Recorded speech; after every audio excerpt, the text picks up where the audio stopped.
मित्रांनो नमस्कार. स्टडी 7 या YouTube चॅनलवर मी आपले पुन्हा स्वागत करत आहे. मित्रांनो आजच्या व्हिडिओमध्ये आपण वर्ग करणे म्हणजे कोणते दोन अंकी संख्येचा वर्ग कसा करायचा, ज्याच्या एकक स्थानी 0 असेल किंवा एकक स्थानी 5 असेल याचा वर्ग आणखी फास्ट कसा करता येईल आपल्याला, किंवा कोणते दोन अंकी संख्येचा वर्ग कसा आपल्याला फास्ट करता येईल ते आपण इथे बघणार आहोत. तर चला सुरुवात करूया. तर बघा, सर्वप्रथम आपण एकक स्थानी 0 असेल तर वर्ग कसा करायचा हे बघणार आहोत. तर बघा, एकक स्थानी जर 0 असेल तर वर्ग कसा करायचा, तर सर्वात पहिले शेवटचे जे 0 आहे हे सोडून द्यायचे आणि हे जे 2 उरले याचा फक्त वर्ग करायचा. आणि इथं जर एक 0 असेल तर इथे 2 द्यायचं, म्हणजे हे झाला 420 चा वर्ग. तसंच आता 300 चा वर्ग करायचा आहे तर शेवटचे जे 0 आहे हे सोडून द्यायचे. 3 चा वर्ग डायरेक्ट करायचा. 3 चा वर्ग होणार 9 आणि हे 0 किती आहे, 2 आहे, तर इथे काय करायचं 4 0 लिहायचं. ठीक आहे, हे झालं त्याचा वर्ग. त्यानंतर आता 2000 चा आपण वर्ग करणार आहोत, तर शेवटचे 0 सोडून द्यायचे. या 2 चा वर्ग करा, हे झाला 4 आणि 0 किती होते इथं, तर इथं होते 3 0, तर इथे लिहा 6 0. ठीक आहे, तर अशा पद्धतीनं आपण कोणत्याही संख्येचा वर्ग जर एकक स्थानी 0 किती वेळा असले 0 ते आपल्याला फास्ट करता येईल. फक्त जेवढे 0 त्याचे दुप्पट लिहायचं. त्यानंतर बघा आता एकक स्थानी जर 5 असेल तर वर्ग कसा करायचा. एकक स्थानी जर 5 असेल तर काय करायचं, हे एकक स्थानी जे 5 आहे हे सोडून द्यायचे आणि याच्या इथे 1 आहे दशक स्थानी, ते या 1 च्या समोरची संख्या घ्यायची. 1 च्या समोरची संख्या 2 आणि या 1 आणि 2 चा गुणाकार करायचा, बे 1 बे, आणि या 5 चा वर्ग करायचा. इथं 25 म्हणजे 225 हे 15 चा वर्ग होणार.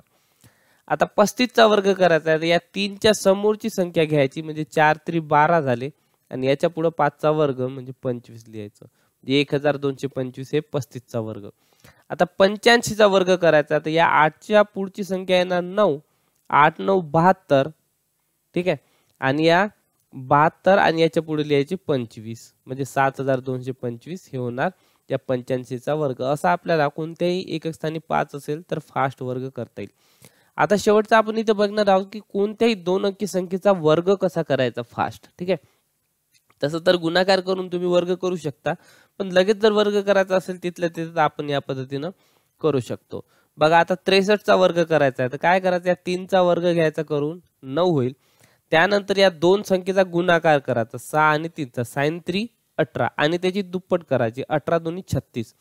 36 ऐवजी 6 लिहायचे, 3 इथे हातचा द्यायचा. त्यानंतर आता या 6 चा वर्ग करायचा, 6 6 36, 36 आणि 3 39, तर हे झाला त्याचा वर्ग. 63 चा वर्ग. आता आपण 86 चा वर्ग करू. बघा, 86 चा वर्ग करताना एकक स्थानी जे 6 आहे त्याचा वर्ग करायचा. किती झाले, 6 6 36, हातच्या आले इथं 3.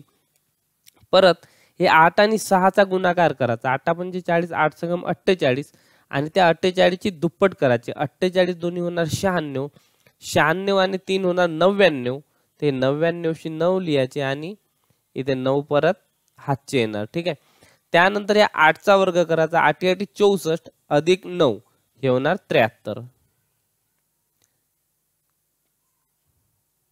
ठीक आहे, तर 7396 हे झाला या 86 चा वर्ग.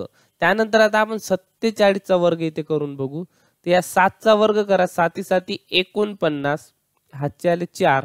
ठीक आहे, त्यानंतर हे 7 चूक 28 याचा गुणाकार करायचा, 7 चूक 28 आणि त्याची दुप्पट, 28 दोन्ही 56, 56 आणि 4 हे होणार 60. 60शी इथे 0 लिहा, 6 हातचे आले. ठीक आहे, त्यानंतर या 4 चा वर्ग करा, 4 चूक 16, 16 आणि 4 22, तर 2209 हे झालं या 47 चा वर्ग. तर अशा पद्धतीनं आपल्याला कोणते दोन अंकी संख्येचा वर्ग इथे फास्ट करता येते. तर याचा उपयोग मित्रांनो होणाऱ्या शिक्षक परीक्षेकरिता, टीईटी परीक्षेकरिता, अभियोग्यता परीक्षेकरिता, पोलीस भरती, नवोदय, स्कॉलरशिप अशा विविध होणाऱ्या स्पर्धा परीक्षेकरिता हे जे ट्रिक आहे किंवा हे जे आपण केलं तर हे फार महत्वाचं आहे. मित्रांनो, असेच व्हिडिओ बघण्यासाठी आपल्या चॅनलला सबस्क्राईब करा आणि आपल्या चॅनलवर भरपूर असे व्हिडिओ आहेत, जुने व्हिडिओ बघा, म्हणजे तुम्हाला त्याचा निश्चितच फायदा होईल. व्हिडिओ बघितल्याबद्दल धन्यवाद.